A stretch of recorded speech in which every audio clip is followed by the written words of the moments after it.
이제 12지파의 땅 분배가 다 끝났고요. 마지막 한 지파만 남았습니다. 누가 남았을까요? 레위 지파가 남았어요. 지금까지 땅을 분배하는 과정과 이제 오늘 레위인들이 땅을 받는 과정은 여러분 보셔서 아시겠지만 방법이 좀 많이 다르죠. 지금까지는 뭐 유다 지파는 어떤 땅을 받았고 뭐 단 지파는 어떤 땅을 받았고 뭐 이런 식이었는데 오늘 이 레위 지파는 베냐민 지파에서 얼마를 받았고 또 에브라임 지파에서 얼마를 받았고 또 납달리 지파 내에서 얼마를 받았다. 뭐 이런 식인 거예요.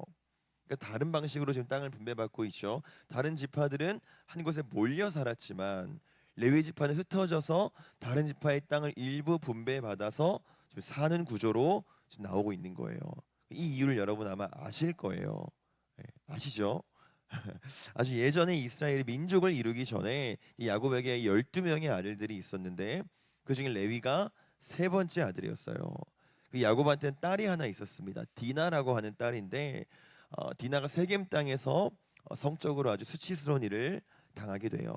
그래서 그때 야곱의 아들들이 굉장히 분노해서요. 이제 세겜 사람들을 공격했는데 그때 레위와 다른 형제 또 시므온이 아주 잔인한 방법으로 세겜 사람들을 복수하면서 몰살시켜 버립니다. 그 일 때문에 이제 야곱에게 저주를 받는데 너희들 레위와 시므온은 흩어질 거다라고 저주를 받아요. 그래서 오늘 이 땅을 분배받을 때에 레위 지파는 좀 다른 겁니다. 다른 지파는 분배받은 땅에 몰려 살게 됐지만 레위 지파는 흩어져서 각 지파에 이렇게 분배받아서 살게 된 거예요. 그럼 이 일은 레위 지파 입장에서 굉장히 저주스러운 일이었겠죠. 자기들의 이름을 낼 땅도 없고요. 전쟁으로 땅을 개척할 수도 없어요. 그저 흩어져서 분배받은 땅 안에서만 이제 사는 거예요. 근데 레위 지파한테 한 가지 사건이 더 있었습니다. 이스라엘 백성들이 시내산에서 금송아지를 만들었을 때 그때 이제 모세가 이스라엘을 징계하기 위해서 여호와의 편에 설 사람들이 있느냐라고 선포해요. 그때 이제 레위 지파가 우리가 하나님 편에 여호와의 편에 서겠습니다 하고 나섭니다. 그리고 나서 이제 금송아지 제작에 있어서 지분이 있는 사람들을 칼로 그 레위인들이 도륙해 버려요. 굉장히 끔찍한 사건이죠. 이스라엘 역사상 최초로 있었던 동족 상잔의 비극이었습니다. 근데 이 일 때문에 레위 지파의 저주가 흩어짐의 저주가 완전히 뒤바뀌게 돼요. 원래는 흩어져야 하는 저주를 받은 지파인데 하나님의 편에 섰던 이 사건 때문에 여전히 흩어지기는 하지만 흩어져서 하나님을 기업으로 얻고 율법을 가르치고 제사에 관한 일을 도맡아서 하는 축복받는 지파로 바뀐 겁니다. 그러니까 레위와 똑같은 저주를 받았던 시므온이 완전히 흩어져서 사라져 버린 것과는 다르게 완전히 다른 결말을 레위 지파는 맞이하게 되는 거예요. 저주에서 축복으로 완전히 뒤바뀌었죠. 심지어 여러분 레위 지파는요 가장 고급만을 취하는 지파가 됐어요. 이스라엘 백성들이 제사할 때 드리는 제물들은 어떤 상태죠? 가장 정결하고 가장 고급의 것들이잖아요. 그걸 누가 가져가나요? 제사장들이 일부 가져가서 취하는 거예요. 일반 레위인들도 마찬가지예요. 이스라엘이 드린 가장 귀한 11조를 그들이 취하는 구조입니다. 그러니까 정말 아이러니하게도 저주받은 민족인데 시므온 지파처럼 사라져야 됐을 민족인데 오히려 가장 큰 복을 누리는 민족이 된 거예요. 그러니까 우리랑 비슷하죠. 우리도 범죄함으로 저주받은 사람들이었잖아요. 우린 멸망으로 사라져야 될 사람들이었어요. 근데 지금은 입장이 완전히 바뀌었어요. 우리는 가장 좋은 것들, 정말 빛이 청청하고 지내기 풍부한 하나님의 상속물을 받게 되는 상속자가 되어버렸잖아요. 어떻게 이런 일이 가능해졌나요? 여러분 레위인이요. 금송아지 사건 때 여호와의 편에 서서 칼을 휘둘렀다고 제가 말씀드렸죠. 그때 레위인들이 어땠을까요? 아마 엉엉 울면서 그 일을 감당했을 거예요. 우리 출애굽기 32장 27절 같이 한번 보겠습니다. 시작. 모세가 그들에게 이르되 이스라엘의 하나님 여호와께서 이렇게 말씀하시기를 너희는 각각 허리에 칼을 차고 진 이문에서 저문까지 왕래하며 각 사람이 그 형제를 각 사람이 자기의 친구를 각 사람이 자기의 이웃을 죽이라 하셨느니라. 아멘. 지금 보시면 레위인들이 그 당시에 죽였던 사람들의 목록이 나와 있죠. 그 형제를, 그 친구를, 이웃을 칼로 도륙해낸 거예요. 그러니까 레위인들의 얼굴이 포커페이스가 아니었을 거라는 거죠. 어쩌면 통곡을 하면서 정말 엉엉 울면서 그 일을 감당했을 거예요. 이렇게 했던 이유가 뭐라고요? 여호와의 편에 서기 위해서. 여러분, 여호와의 편에 선다는 게요 별로 낭만적인 게 아니에요. 거기에 낭만이 없습니다. 엉엉 우는 거예요. 통곡하는 거예요. 여러분, 엘리야를 아시죠? 로뎀 나무 아래에서 하나님 나 좀 죽여달라고 했던 사람이 엘리야였잖아요. 우리 예수님은 겟세마네에서 내가 죽을 지경이다 라고까지 말씀하셨어요. 그리고 예수님이 하셨던 그 표현은요 우리가 습관처럼 말하는 아 죽겠다 랑은 의미가 완전히 다릅니다. 원어로 보면요 진짜로 죽음 직전에 이르렀다고 토로하시는 거예요. 그럼 여기에 낭만이 어디 있겠어요? 제가 이 말씀을 드려도 되는지 모르겠는데요. 담임 목사님께서 교역자 회의를 할 때 가끔 이제 우리 세 딸에 대해서 말씀하실 때가 있으세요. 그리고 그 말씀에는 이제 하나님께 헌신하느라 많은 걸 포기하실 수밖에 없었던 그 아버지의 무거운 마음이 깊게 담겨 있으십니다. 여러분, 그래서 주님이 말씀하신 거예요. 내게 오는 자가 자기 부모와 처자와 형제 자매와 자기 목숨까지 미워하지 아니하면 내 제자가 될 수 없다. 주님이 그래서 그렇게 말씀하신 거예요. 여러분, 그러면 이제 이렇게 땅을 분배받은 레위인이 정말로 우리 예상대로 그 논리적 구조대로 가장 고급의 것들을 누리면서 잘 살았을까요? 우리 사사기 17장 7절 8절 같이 보겠습니다. 시작. 유다 가족에 속한 유다 베들레헴에 한 청년이 있었으니 그는 레위인으로서 거기서 거류하였더라. 그 사람이 거주할 곳을 찾고자 하여 그 성읍 유다 베들레헴을 떠나 가다가 에브라임 산지로 가서 미가의 집에 이름에 아멘. 이 본문은 계속 띄어놔 주세요. 이제 사사기에서요 삼손의 이야기가 이제 마지막 사사의 이야기인데요. 그 삼손의 이야기가 끝나고 나서 몇 개의 이야기가 부록처럼 더 이렇게 붙어 있습니다. 이 본문이 그 이야기에 등장하는 레위인에 관한 이야기예요.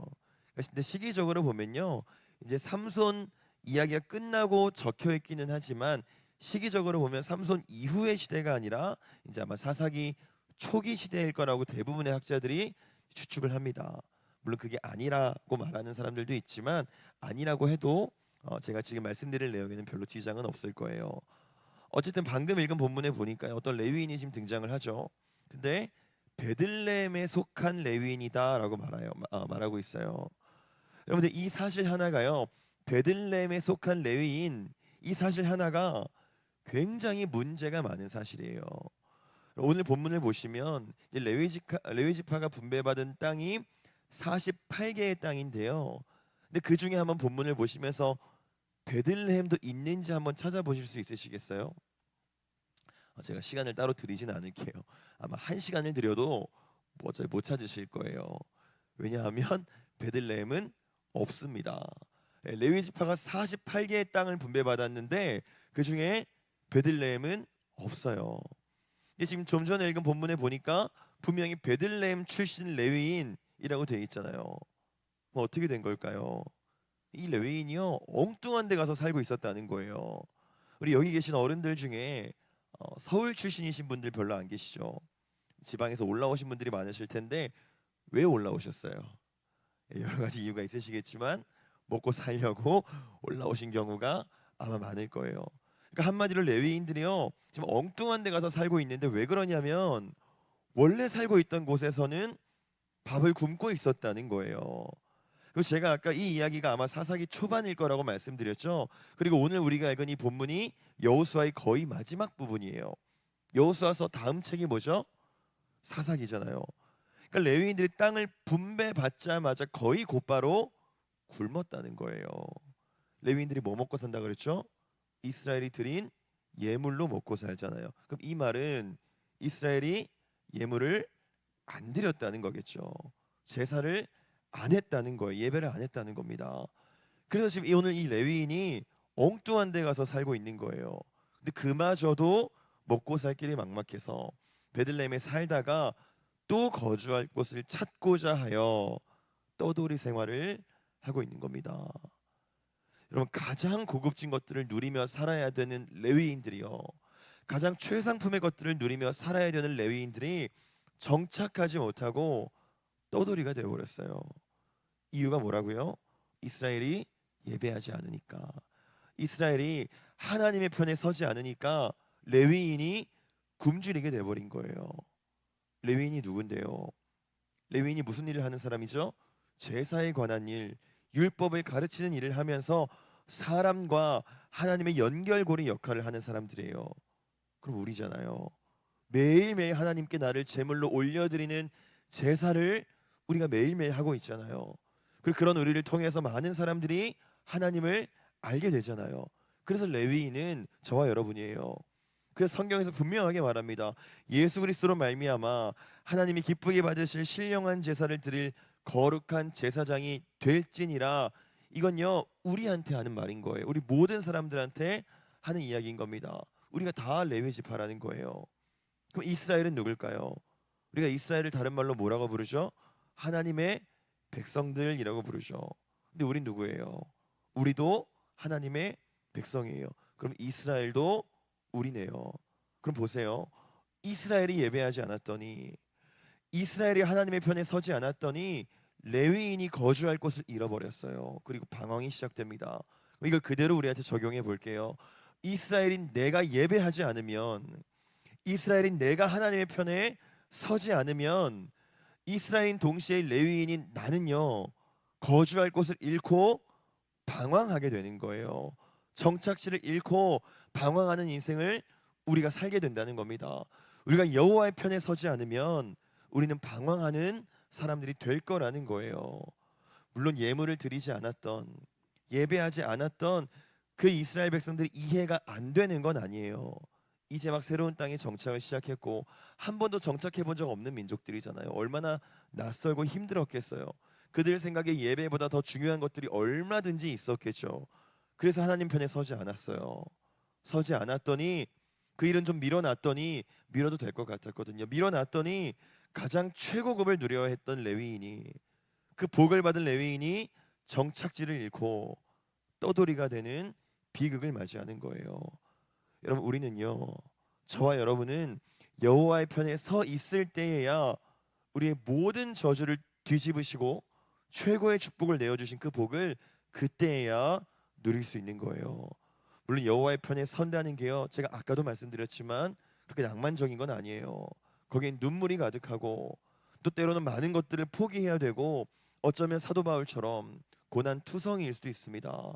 그러나 그렇다고 여호와를 떠나는 순간 우린 정착지를 잃고 우리가 누릴 수 있는 적과 꿀을 다 잃어버리고 방황하는 인생을 살게 될 거예요. 우리 여호와 하나님께 붙어 있을 때에야 우리 주님이 말씀하셨던 영원히 줄이지 않는 떡과 영원히 목마르지 않는 생수를 받아 누리면서 정착할 수 있습니다. 우리가 정착지를 떠나지 않기를 원합니다. 십자가를 붙잡고 붙들고 엉엉 울더라도 여호와의 편에 서 있을 때에 반드시 주께서 저와 여러분의 가나안의 적과 꿀을 넉넉하게 내어주실 줄 믿습니다. 아멘. 기도하겠습니다. 하나님,